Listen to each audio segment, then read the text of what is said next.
Voilà un exemple de solution pour permettre de scolariser des enfants qui auparavant étaient dans des structures, et notamment en Belgique. Rapprocher le médico-social, c'est une des pistes pour accueillir en milieu ordinaire des enfants en situation de handicap, et c'est l'un des enjeux essentiels de cette CNH.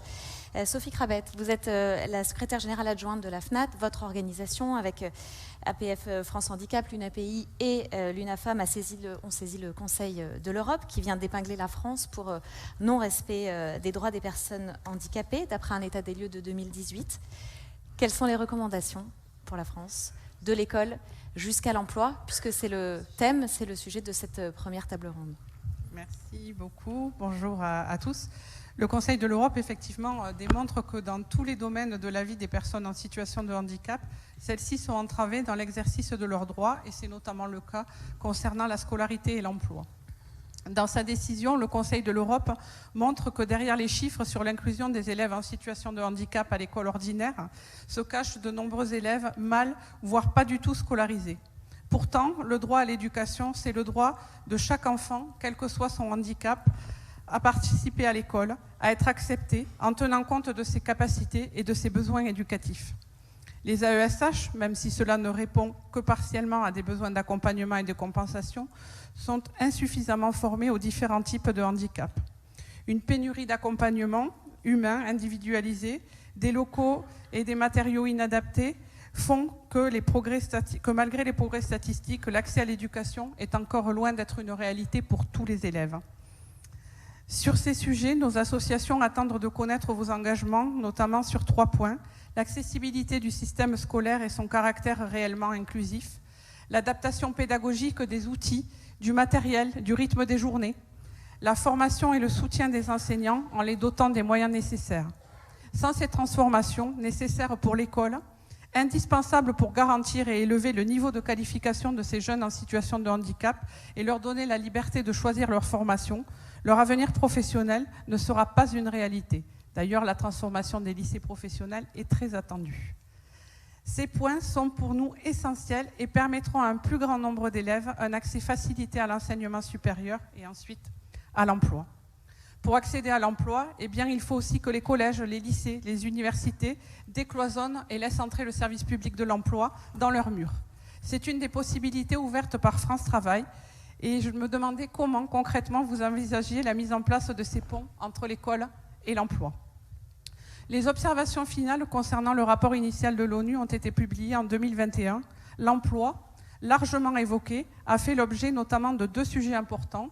La notion d'aménagement raisonnable, qui, même si elle est prévue par la loi, peine en pratique à se mettre en place en raison d'une trop grande latitude d'appréciation laissée aux employeurs, alors qu'elle permettrait dans bien des cas d'éviter des licenciements pour inaptitude.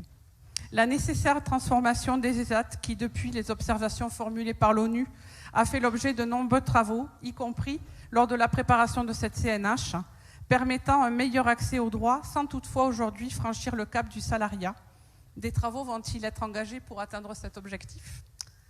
Le CNCPH avait aussi regretté dans les observations que la formation continue et le maintien dans l'emploi en vue d'éviter les licenciements pour inaptitude n'ait été vu que par le prisme de l'aménagement raisonnable et n'ait pas fait l'objet de recommandations particulières. Ce thème doit faire l'objet d'une réflexion prenant en compte la réforme de la santé au travail et mettant en place une coordination de l'ensemble des acteurs de terrain qui permettrait un meilleur maillage et d'intervenir de façon précoce et permettre un accompagnement efficient. Des mesures vont-elles être prises dans ce sens ?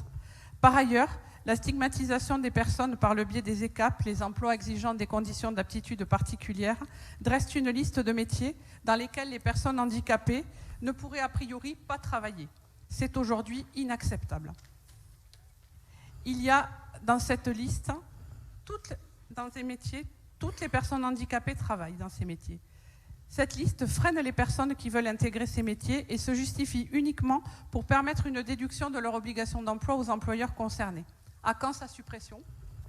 Pour conclure, il nous semble que la place des instances territoriales doit être précisée, notamment pour cette table ronde, la place des régions, acteurs majeurs de la formation professionnelle continue, et très prochainement avec France Travail, copilote des politiques publiques de l'emploi au niveau régional. L'ensemble de ces politiques publiques nécessite des statistiques fiables et régulières pour les suivre et les ajuster. Le CNCPH tient à votre disposition une base de travail pour co-construire ces outils avec vous. Bien entendu, il nous manque aussi des moyens et nous sommes en attente de vos annonces sur ces 2 derniers points. Je vous remercie. Merci beaucoup. Les différents ministres et interlocuteurs ont essayé de vous répondre point par point.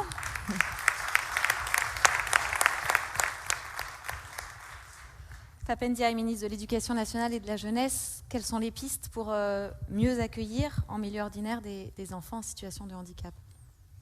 Merci, bonjour à vous toutes et tous en vos titres et qualités. Merci Madame de votre propos. Je voudrais tout d'abord souligner la qualité du travail que le ministère de l'Éducation nationale et de la jeunesse a mené en vue de cette CNH en lien avec les associations. Nous y travaillons, Geneviève Darrieussecq l'a souligné précédemment, depuis plusieurs mois, et le président de la République, dans son allocution, aura l'occasion d'annoncer un certain nombre de mesures importantes pour l'école inclusive. Où en sommes-nous actuellement, je dirais, d'un point de vue historique? Et le terme n'est pas galvaudé, puisque l'école inclusive, c'est ce grand mouvement par lequel, depuis 2005, avec une accélération à partir de 2017, les enfants en situation de handicap sont accueillis dans les écoles et établissements ordinaires. Aujourd'hui, on en est à 430 000 enfants environ. Cette progression, elle s'est faite grâce à un investissement financier et humain de grande ampleur. Pour mémoire, le budget avoisine les 3,8 milliards pour 2023, permettant notamment de rémunérer environ 130 000 AESH. C'est le 2e métier de l'éducation nationale derrière les professeurs. Tout cela est un acquis évidemment très important. Le petit film le montrait indirectement. Mais il faut reconnaître que le système n'est pas satisfaisant. Il rencontre des difficultés que vous avez pointées, que vous connaissez. Et c'est cela que nous devons nous attacher à résoudre. Nous avons des élèves qui sont parfois mal pris en charge, pas suffisamment accompagnés, des élèves qui voient leur droit à être scolarisés atteints parce qu'on ne trouve pas la bonne solution. Nous avons aussi des enseignants et des équipes pédagogiques parfois en difficulté pour bien accueillir et bien faire progresser les élèves. Et donc l'enjeu principal, c'est de rendre à terme l'école plus accessible de manière à construire une école pour tous. Le cap est clair, il s'agit de confier à l'école la responsabilité de l'accueil de tous les élèves. Il ne s'agit pas simplement donc de résoudre des difficultés, il s'agit de transformer durablement et profondément l'école. Pour cela, il s'agit d'abord de réaffirmer que l'école doit être la porte d'entrée de l'accueil et de l'accompagnement des familles et de tous les élèves pour assurer leur scolarisation. C'est pour cela, j'ai eu déjà l'occasion de le dire, que chaque élève aura un identifiant unique élève, quel que soit son lieu de scolarisation. Ensuite, en renforçant l'échelon territorial de proximité et l'établissement scolaire, qui doit progressivement devenir le lieu où tous les acteurs de la communauté éducative, élèves comme enseignants, disposent du soutien nécessaire. L'établissement ou l'école comme étant au centre de la communauté éducative à l'échelon territorial. Troisièmement, en ayant une approche centrée sur la mission de l'école, apprendre, faire réussir, faire gagner en autonomie tous les élèves. Et donc, il s'agit d'investir dans une évolution de la pédagogie, avec une pédagogie différenciée qui profitera à tous, en réalité.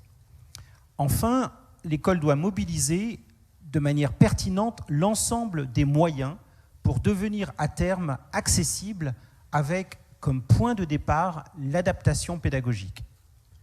Sur l'aide humaine, il faut aller vers une collaboration entre l'éducation nationale et les MDPH, une collaboration plus fluide, plus souple, sans pour autant méconnaître les droits des élèves en situation de handicap. Il nous faut, sur ce plan, être plus réactifs et que l'accompagnement s'adapte mieux aux besoins des élèves. Il nous faut stabiliser la situation des AESH et aller vers un temps complet pour ceux qui le souhaitent.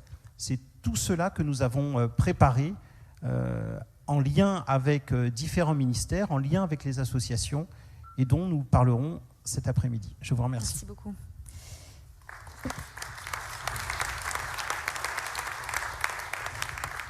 Alors pour les élèves qui ont la chance d'être scolarisés, arrive le bac et puis ensuite, parfois, les études supérieures. Bonjour Gaëlle Vitali-Derrien. Vous avez 26 ans, des études, vous faites de longues études, bac scientifique, prépa scientifique, école d'ingénieur, et vous êtes maintenant doctorante en physique expérimentale, c'est très impressionnant. Vous avez un handicap moteur invisible depuis l'âge de 13 ans. Racontez-nous ce qui vous est arrivé et comment s'est passée votre scolarité jusqu'ici. Oui, donc je suis en situation de handicap, j'ai une myopathie, c'est un handicap musculaire depuis l'âge de 13 ans. Ça a donc affecté ma scolarité de la fin du collège au début du lycée, mais je ne vais pas m'étendre dessus parce qu'heureusement j'ai bien été accompagnée. Que ce soit le passage du brevet ou le bac, j'ai eu des bonnes équipes pédagogiques, mais aussi l'accompagnement de la MDPH du 91. Pour la scolarité, ça s'est vraiment bien passé. C'est plutôt au niveau des études supérieures que j'ai rencontré malheureusement mes premières difficultés. C'est-à-dire ? Donc mes études supérieures ont commencé par une classe préparatoire, comme vous l'avez dit, qui n'est pas du tout une partie facile, j'en conviens. Mais quand j'ai commencé, je me suis retrouvée face à un personnel désemparé. Face au handicap, on m'a conseillé, mais de bonne foi, de renoncer à mes aménagements, aux examens et au concours d'entrée des grandes écoles. Jusqu'ici, je bénéficiais d'un tiers-temps.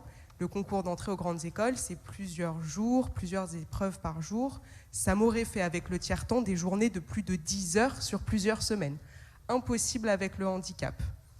Quand j'ai rejoint l'associatif, auprès des jeunes de 100% en dynamique, je me suis rendu compte qu'on était nombreux à avoir des difficultés au début de notre parcours étudiant. Ça vient en fait des outils de compensation qui ne sont pas du tout adaptés pour nous. Après la classe préparatoire et après les concours d'admission aux grandes écoles, ça s'est beaucoup mieux passé. La difficulté était vraiment à ce niveau-là. Une fois en grande école et en doctorat, j'ai eu des bons accompagnements. Le doctorat, je considère que c'est la meilleure partie de mes études, où je bénéficie d'un contrat doctoral handicap, mais aussi d'un encadrement vraiment sensibilisé, qui me permet d'aménager mon temps comme je veux et de vraiment m'épanouir. Le problème, vous m'avez dit, quand on s'est parlé, c'est l'harmonisation entre les pays, ce qui empêche la mobilité internationale des étudiants en situation de handicap. Oui, c'est un point très important. En fait, quand on est en doctorat, on peut se dédier à plusieurs carrières. Et la carrière académique dans l'enseignement supérieur, je suis très vite amenée à complètement la délaisser, notamment à cause de cette mobilité internationale. Il n'y a aucun statut étudiant handicapé à l'international ou même chercheur handicapé. Quand on a comme moi des traitements lourds, c'est impossible d'aller faire de longs séjours à l'international, longs séjours qui sont nécessaires lors des contrats post-doctoraux pour ensuite obtenir un poste dans l'enseignement supérieur. Est-ce que vous avez des recommandations, des questions à poser à la ministre de l'Enseignement supérieur qui est juste à vos côtés? J'ai encore une petite remarque et quelques recommandations qui concernent en fait l'emploi des jeunes chercheurs en situation de handicap. En fait, les chercheurs en situation de handicap deviennent handicapés pendant leur carrière. Il y a très peu de jeunes chercheurs qui sont employés et qui sont en situation de handicap. Pour les jeunes chercheurs, il y a la CPJ, cher professeur junior, mais pour vraiment cette catégorie spécifique, il y a très peu de choses qui sont faites. Je connais une personne qui en a bénéficié, mais même après ses 9 ans d'études et ses plusieurs années au service de l'enseignement supérieur, il n'a toujours pas été titularisé.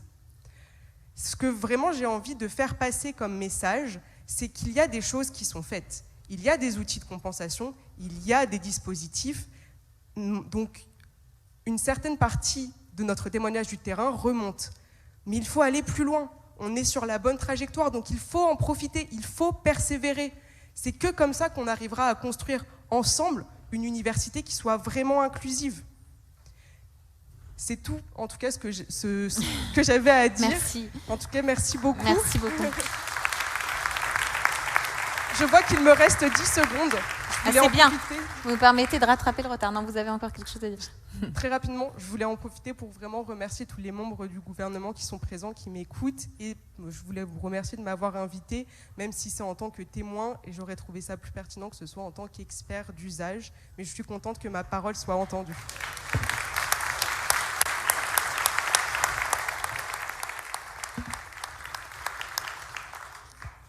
Sylvie Retailleau, vous êtes la ministre de l'Enseignement supérieur et de la Recherche. Que vous inspire le témoignage de Gaëlle? Et est-ce que vous pouvez nous parler des actions qui sont engagées ou qui vont l'être? Alors tout d'abord, je voudrais dire, ce qui est important, je vous parlerai des actions après, mais effectivement sur le témoignage de Gaëlle, je pense que ce qui est important, Gaëlle l'a dit, c'est d'écouter. Et on part beaucoup du terrain, de l'expérimentation, et en particulier, effectivement, de partir de leurs expériences, des expériences que ce soit des étudiants, des doctorants. Je parlerai ensuite des chercheurs, mais là, peut-être, je vais me concentrer sur les étudiants et les doctorants, qui est la première porte pour aller être chercheur. Et c'est vrai que, on travaille beaucoup aussi avec les associations, mais avec nos étudiants dans les établissements en situation de handicap. On se connaît avec Gaëlle, et avec beaucoup. Et je pense que c'est important de partir de la réalité du terrain et donc de ces expériences et d'essayer d'apporter des réponses très concrètes à ces expériences. Donc à partir de là, c'est vrai qu'on a un travail qui est plutôt fin, délicat.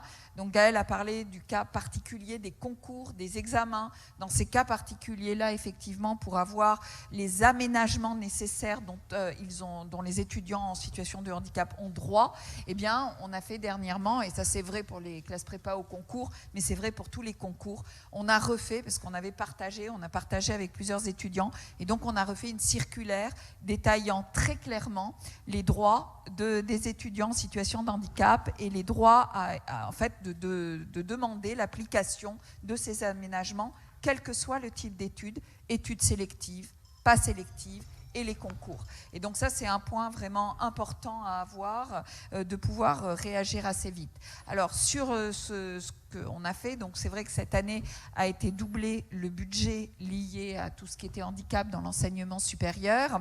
Il y a eu suite, effectivement, je voudrais remercier ma prédécesseur Frédérique Vidal et Sophie Cluzel qui avaient lancé un comité national de suivi de l'université inclusive. Et ce comité national de suivi existe encore, bien heureusement. Et nous avons réalisé des groupes de travail avec les acteurs de terrain pour pouvoir vraiment apporter des réponses très concrètes au niveau de la vie étudiante et au niveau des formations pour les étudiants. Donc c'est clair que, par exemple, je vais donner quelques exemples, mais il y en a tout un tas, c'est l'accès à l'enseignement, cet accès à l'enseignement qui doit se faire de façon fluide. Et cette année, à travers Parcoursup, pour avoir vraiment l'accès entre le lycée, et on a travaillé évidemment avec Papendiaï, et l'université ou les écoles, eh bien, nous avons proposé aux étudiants de pouvoir transmettre, évidemment s'ils le veulent, automatiquement la fiche de liaison handicap pour ensuite avoir leur prise en charge automatique. La deuxième chose que je peux citer, c'est l'évolution qu'on a fait avoir aux services de santé étudiante cette année. Les services de santé étudiante où du coup on a désengorgé ces services de santé pour avoir dès le début de l'année, très rapidement, des visites médicales à tous nos étudiants en situation de handicap pour pouvoir leur permettre d'avoir leur adaptation, leur aménagement très tôt dans l'année au niveau de leur cursus universitaire. Donc c'est vrai que ce sont des choses très concrètes. Je voudrais aussi terminer par dire les établissements qui sont au cœur de l'accompagnement pour les étudiants. Les établissements se sont professionnalisés et de plus en plus mettent ce problématique d'accompagnement du handicap au cœur. Donc là, on s'appuie aussi beaucoup sur les expérimentations qui sont faites au sein des établissements. Par exemple, à l'université de Caen, il y a une expérimentation sur l'insertion professionnelle et comment accompagner les étudiants à l'insertion professionnelle. On va utiliser ce qui a été fait à l'université de Caen pour essayer ensuite de le déployer. Je voudrais citer un autre exemple qui est l'université de Poitiers, qui à travers la recherche qu'ils font, eh bien, on fait un très fort déploiement sur le sport et l'accessibilité au sport à tous les étudiants en situation de handicap. De même, à partir de cet exemple, un déploiement sur différents secteurs. Donc on s'appuie aussi sur ces expériences pour pouvoir déployer à large échelle. Merci beaucoup. Alors après Après les études ou parfois avant, quand il n'y a pas d'études, et quand tout va bien, dans le meilleur des cas, on accède à l'emploi. Je ne sais pas où mettre pour ne pas vous cacher, je vais mettre là. Bonjour Tina Rouault. Alors, prenez un micro. Je voudrais commencer par vous féliciter parce que vous avez signé il y a un mois un CDI chez McDo, Oui. dans le cadre du plan de transformation des ESAT qui doit permettre, vous m'arrêtez Monsieur le Ministre si je me trompe, d'augmenter les possibilités des choix professionnels pour les personnes en situation de handicap et leur permettre d'évoluer soit en ESAT, soit en entreprise adaptée, soit en entreprise ordinaire. Vous avez été repéré pour vos compétences, pour votre bonne humeur, pour votre polyvalence, pour votre personnalité. Racontez-nous votre parcours pour en arriver jusqu'à ce contrat. Mon parcours, parce que je ne sais pas lire et écrire.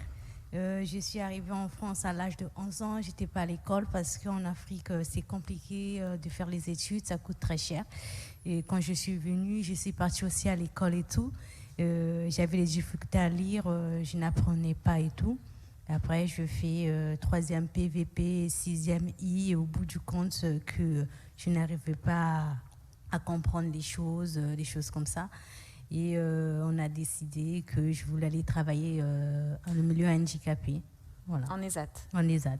D'abord dans une blanchisserie, c'est ça? Oui, en premier, avant que je travaille dans le milieu handicapé, j'étais enceinte et j'ai arrêté mes études. Après, quand j'ai eu mon fils, je ne pouvais plus aller à l'école. Et en premier, je suis partie à l'ESAT dans une blanchisserie. Et après, quand c'était fermé, je suis repartie en blanchisserie à l'ESAT d'Audange. J'ai fait la cuisine centrale, j'ai parti faire un stage à McDo et tout. Voilà. Et c'est comme ça que vous avez été repéré.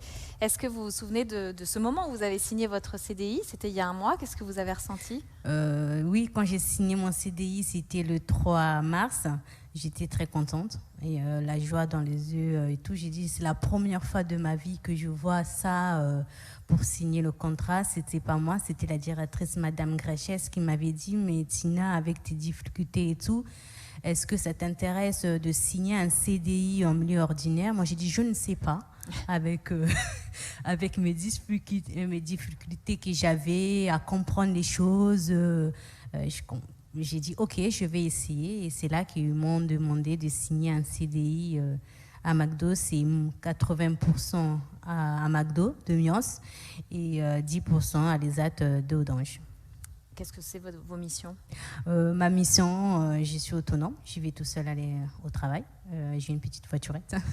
Et je travaille, je mets ma tenue, je suis à la plonge, je fais ce qu'on me dit, je suis aux boissons, desserts et tout. Le salaire est OK? Le salaire, oui, c'est OK. OK. Et vous vous sentez bien dans l'entreprise, en confiance dans l'entreprise? Oui, parce que c'est une bonne idée que j'ai signé un contrat.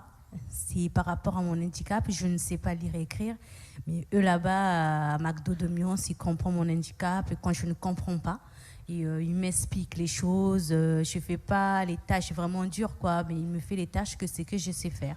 Et les ESAT, qu'est-ce qu'ils vous apportent aujourd'hui? Les ESAT, ça me protège un peu par rapport à ça et par rapport à mes difficultés.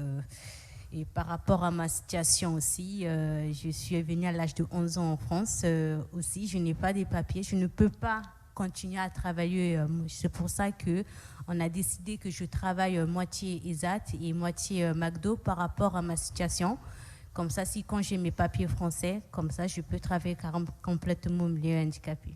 Ça, c'est le ministre, je crois que vous voulez passer le message que vous voulez passer au ministre à côté de vous. Vous avez quelque chose à lui demander? Oui, j'ai une question à lui demander, c'est par rapport à nous, les enfants qui sont comme nous. Bon, moi, ça va, j'ai eu du soutien de tout le monde, ma famille et tout.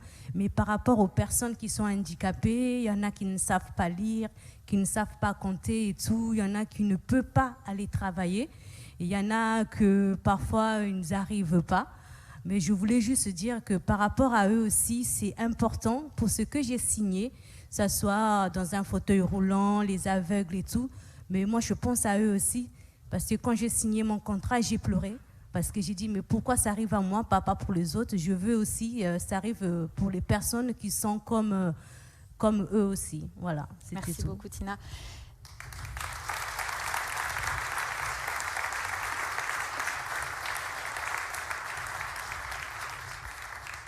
Olivier Dussopt, ministre du Travail, de l'Emploi et de l'Insertion. Tina, donc, elle a 2 requêtes. Elle voudrait être française et puis elle voudrait que ce qui lui est arrivé arrive à d'autres personnes comme elle.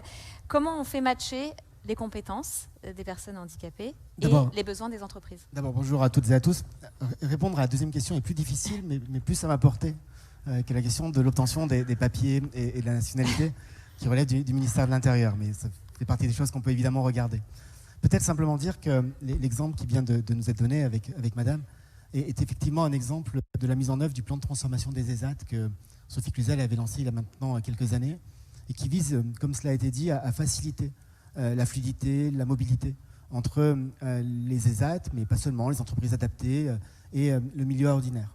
Et c'est vraiment une volonté de fluidité, de déverrouiller et de protection, cela a été dit à l'instant, parce que le fait de pouvoir travailler en milieu ordinaire et de garder un temps de travail, un temps d'activité hebdomadaire dans une structure plus adaptée permet aussi cet accompagnement et permet la protection.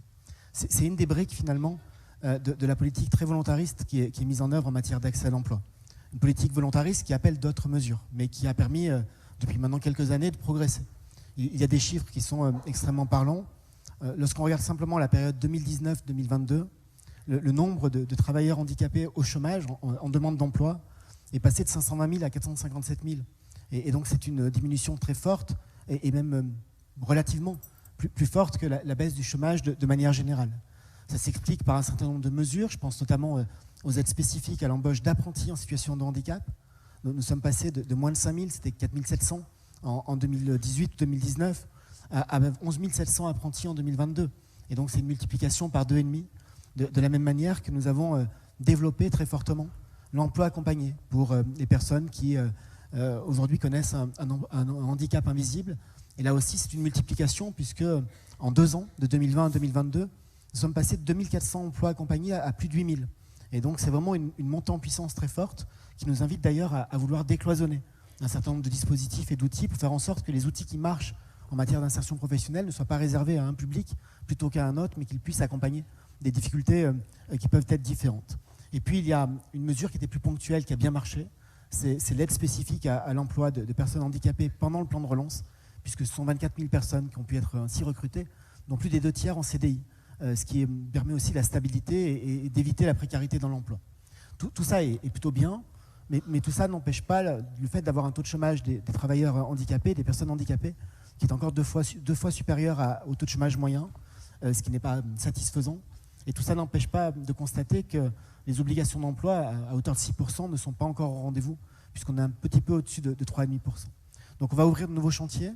Je ne vais pas revenir sur toutes les mesures du groupe de travail sur l'emploi. Il était piloté par une de mes conseillères, Caroline Dekerl, avec presque 90 personnes et je crois 23 réunions. Donc beaucoup de choses ont été dites et échangées, avec une volonté de déverrouiller encore les possibilités d'emploi lorsqu'on est en situation de handicap, faire en sorte que telle ou telle allocation ne soit plus des freins, mais bien un accompagnement, faire en sorte de faire converger les droits, à la fois des usagers des ESAT et des salariés. Et d'ailleurs, le simple fait d'avoir des termes différents est l'illustration de cette nécessité de convergence.